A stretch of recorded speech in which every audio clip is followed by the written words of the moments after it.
Hi, and welcome to Lynes on Design. We're here at Island Gold Works with my dear friend Thomas Blair. And you know, design means a lot of things to a lot of people. We always talk about interior design, but interior design is also about how you feel about yourself and what you wear, what you look like, all of those things. Yes. One of the things I've learned from you, Thomas, is that jewelry and what people choose to wear to adorn themselves is really a fascinating field. And you have been known for, I can say it now, many years. Many years. For your talent, I'm sorry to make it, for your talent in design. We wanted to talk to you today on Lynes on Design a little bit about trends in jewelry design. And for you, I know it's about classic timeless pieces that have a little edge to them. So talk to me, if you will, a little bit about what you're doing, and first of all, a little bit about your history. Well, I've been doing jewelry since I was 17, so I've gone through a little bit about every bit of the business. And I finally decided that making one-of-a-kind art pieces is what I really enjoy. Each one is new, it doesn't get old, production gets real old, and you lose your oomph for it. Exactly. Well, you know, I know in interior design, I always say there's fun art and there's fine art and there's funky art, there's classic art. Is it similar when you talk about jewelry design? I would think so. There's so many different types of jewelry, and that's why I like doing the original pieces, because it keeps it fresh, it keeps it new, and everybody gets something that nobody else has. As an artisan, do you have a style? I always wondered that. I do have a style, and it changes or evolves into different things. I decided to finally get into doing some Hilton Head Island jewelry, which I avoided for a lot of years because it just didn't do anything for me. So I finally decided to turn the island inside out. Yeah, let's see what you've got. This is so cool. I'll put this over here so we can really see. All right, what are you doing these days? Well, this is the island being surrounded with gold, and the island itself is in an empty space with the creek going through it. Did you design these? Oh, yes. And Duh. And we also have the island bracelet, Now which tell me is for locals and for tourists, and it opens like this. Here, I'll be Vanna. Oh my God, it's beautiful. And also, if you're from up north and you come down and you're a little white, you can wear this at the beach for a couple of days, and then you'll have a Hilton Head Island tan to take back with you for a couple of days anyway. You know what I like? I think it looks rather nice on me, don't you? I love it. We'll have to get you one. I know, we have to get one. No, I don't know. I know the owner. Yeah, you do. Yeah, exactly. And you're in the pearl business too. I love your pearls. I know, I keep thinking. Well, keep that on. Oh, I think it's absolute. Well, let me put it on. Let me trade my hands, because I have to trade my rings, because it's my favorite ring of all times, and guess who did it? And I think that's the other thing that And when did we do this? Yeah, we did this about 20 years ago? 20 years ago. 20 years ago. It's still classic, too. It is. But I think what's fun about you, and again, talking about design, is you really seem to know your clientele when they come in, or when someone walks in, you seem to get a good feel. What helps you? What do you want to know about them? They help me. They sit down and they have an idea, or they have stones that will work in this design or that design, and we sketch it and we both come up with an idea. Okay. And sometimes they bring a friend or the spouse, and three heads sometimes are better than one. And then we'll do a drawing, and then we'll do a wax model, which I will paint white or yellow, depending on what they want, and then place their stones temporarily in this wax model, which doesn't look like a wax model. I wish I had one to show you. Well, we'll probably go back in the back. Maybe you do. Okay, I do. Yeah. And they get a real good idea. They can try it on. They can put it on, and if they like the wax, then we're home free. It comes out spectacular from that point. Literally, this is art. It is art. Literally, it is art. It is and of course, art. I am paying attention to him, but I'm also looking at some of the other fun pieces that you have out here. This is a trip. Now tell me about this guy. Walter Palmer, the sculptor who does a lot of the whimsical pelican sculptures on the island. He's been doing for years and years. He's internationally famous, and he is a good buddy of mine, and we decided to make some pelican or Walter Palmer sculptor pendants. How cool is that? This is called Hanging On. Okay, yes. He named and designed it. I executed it. basically. So when someone comes in, do they buy the entire necklace, or do they buy like the charm and then they can add their own little? The way Walter envisions it being the artist, he didn't want any purchased parts, which you can do with jewelry, is buy parts, put them together and say, oh, it's an original design. So we didn't this is all handcrafted, and the little loop behind the piece is so tiny, he didn't want a loop hanging up here or a bail. So this chain is made to come off, and the clasp actually unscrews off of it, so you can put virtually anything on that, and it'll fit right through the little hole that he designed. You know what? If that isn't two artisans working together, I don't know what is. It's like, oh, sure. Oh, it's beautiful. This is fun. And they can wear this with any other piece they have trouble putting on a chain. Oh, Walter Palmer's really incredible. This is actually a great piece. This is fun, isn't it? I love looking at all the cool designs. And his other design is... Okay, wait, let me put this here. Okay, let's see. Oh, you're bringing Muhammad to the mountain. Okay. Ooh, that's This is Hello World. This is one of his favorites. And it's made to maybe commemorate a birth or a coming out party of some kind. Okay, I have to do a pitch or right here. Or it could be just as is. I have to do a pitch. If this isn't a spring piece for the person that you love, I don't know what is. That's true. So if you have someone you love, come and buy this, or if you love to just buy good jewelry, come and buy this too. This is really pretty. Now I'm still big into the dolphin. I love that. Well, I was so tired of the regular dolphin jewelry that I decided to do something a little bit different. Like the island pendant, you have to look at it for a second and then it pops. This could be, any gemstone could be fit into the center part of this, or a gemstone eye or something. And I just like to make them look like you're a little bit abstract, and then you realize what it is. Would you say that your jewelry has a modern feel to it? I don't want to say contemporary, because contemporary, when I think of contemporary, I think of angular, and that's not necessarily... I think that the old world techniques have really got their place, and they've been so prevalent recently that people are coming in saying, I've seen this so much, I just don't want it. I don't want that. Right, I'm ready to do something a wee bit different. So everything we do is different, and it just evolves. And yeah, I would say modern. I would say contemporary, but it's made to fit the person. It's more fit the personality. And since we're talking about really cool, incredible Hilton head pieces, look at this. That's so pretty. This is architecturally correct. Harbortown Lighthouse. Look at that. Little water spouts, everything. Most of the lighthouses are pretty undetailed, and this one is rather crisp. Were these fun to do? They were fun. They were a lot of work. Were they challenging to do? But I had kind of an architectural interest at one point until I learned you had to know math. So, so you became a jewelry designer, which just has to be gorgeous. Now, I noticed that you do work a lot in gold, and here you're working in gold and... White gold. Gold and, see, I didn't say it because I wasn't sure. Gold and white gold. Why gold? Why is that your medium of choice? Well, it's kind of changing. I love yellow gold. I love the feel and the warmth of it. But white gold is evolving. White gold is not a pretty metal. It's mixed with nickel, and a lot of people react to nickel and their fingers break out. And there's a new metal out, or new to us, called palladium. It's in the platinum family. It's mixed with another platinum group metal to make it hard enough for jewelry, so that's why it's new. And it is beautiful. It's wonderful to work with. It's white. It's not as heavy as platinum, but it is, all intents and purposes, it is platinum.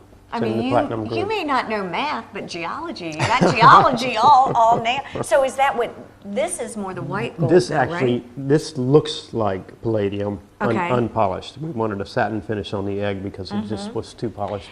Do people ever come into you, and I know like real art in the home, like I said, it's when cost is no object, and then fun art versus fine art.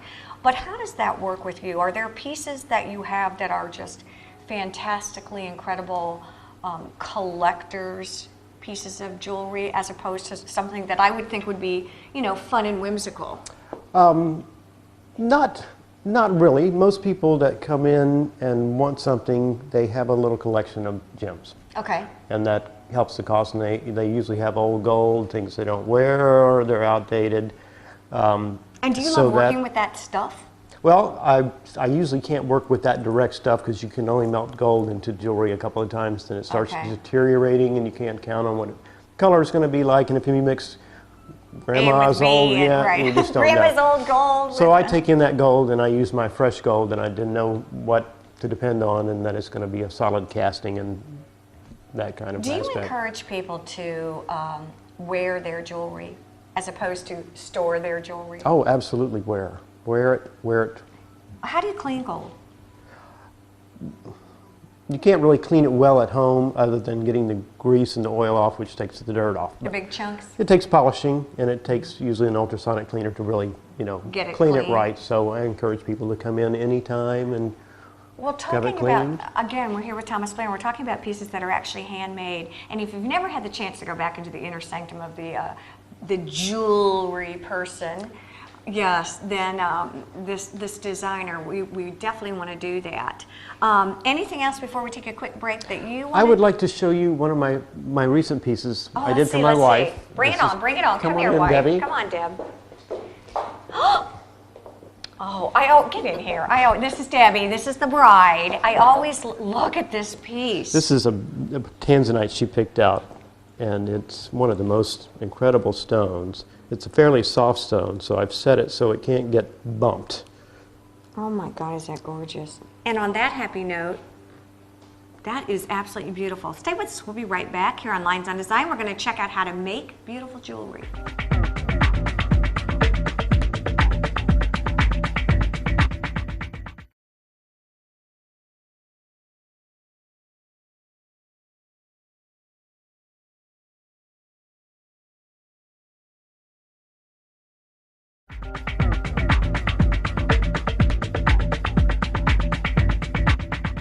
We are back here on Lynes on Design. Once again, we're here at Island Gold Works. We're with Thomas Blair, and we've been talking about creating beautiful, we have not been creating beautiful Hilton Head jewelry. We have. We have. For how many years? And of course, as we were walking in, I snuck a peek. This is cool. Show me what some of these are. Well, these are rough castings of some of the island jewelry that we're making. That's what it looks like when it comes out of a casting. That'll be all polished and look like the real thing. This is a cool piece. Yeah, the South Carolina emblem, state emblem, is going to be one of the bracelets. This is new. Okay. Had a lot of people show interest in. And this is where it starts. This is a wax. Help me understand this. This is a wax model. Oops, that's a wax model? Painted with the stone kind of temporarily placed that I can show a customer and they can get an idea of what it looks like. Do you make this? Yes, out of a block of wax. Carve it. Each one is carved So you're to specifications. It is actually a sculpture. It is a sculpture, but it's an ancient process, this lost wax process, which is what it's called. The Indians 2,000, or is it 4,000 years ago, used to cast their jewelry and their pieces of adornment with this same technique. So now, it's an ancient. I feel like I'm in a quasi-dentist office, right? Or getting my nails done. A lot of this is from the dental industry. Oh, is it really? Yeah, oh, shoot! I was flex making that shafts. We can actually polish your teeth with this. I love it. But it kind of all starts here. But now the jewelry industry has so many suppliers, and they're inventing all kind of different things that are completely different from the dental field. But that's originally 20 years ago. You had to go to a dental supply for anything you wanted to make jewelry. Now I notice you've got a pretty fancy piece of machinery over there. Talk about can we walk over high and take a look? technology. Yeah, what is this? This is the laser welder. It is the newest thing in jewelry making. This is the old way. All right. This is the classic way. This is replaced by this laser welder. You used to have to heat jewelry up in order to solder it. And solder is a diluted form of gold. Sometimes it bubbles up. It's problematic. Why do you solder, to hold things together? To weld a ring shank together, for instance, to size a ring. So you can fuse it so it's solid again. This was the old way. This way I can actually weld it together like it was never broken before. It's like it originally. Like your hands go in here? Or? Yeah, your hands go in let's see. here. This is unbelievable. Crank this up. I call this my new car. Because I drive it around all day long. And you look through the scope, and I'll let you do this because it's very, very detailed. We'll have to get a piece of jewelry and you can look at it. Let me get you. Here, want a ring? Yeah. Don't be messing with my ring. Here, I'll let you take a look at it. Okay, look, you guys have to do this too. I spend enough time here. All right, so Thank this God. is the laser. And you look through there, and you kind of find your place. Oh my God. And it'll shoot a beam of light. Yes. And it will weld whatever you're trying to do, which is much safer for gemstones. It's much higher quality. It sometimes isn't as fast as the torch, but the quality is what matters. And that's one reason I have this. I have the only laser practically in the southeast. I think there's one or two in Charleston, and I think there's one in Savannah.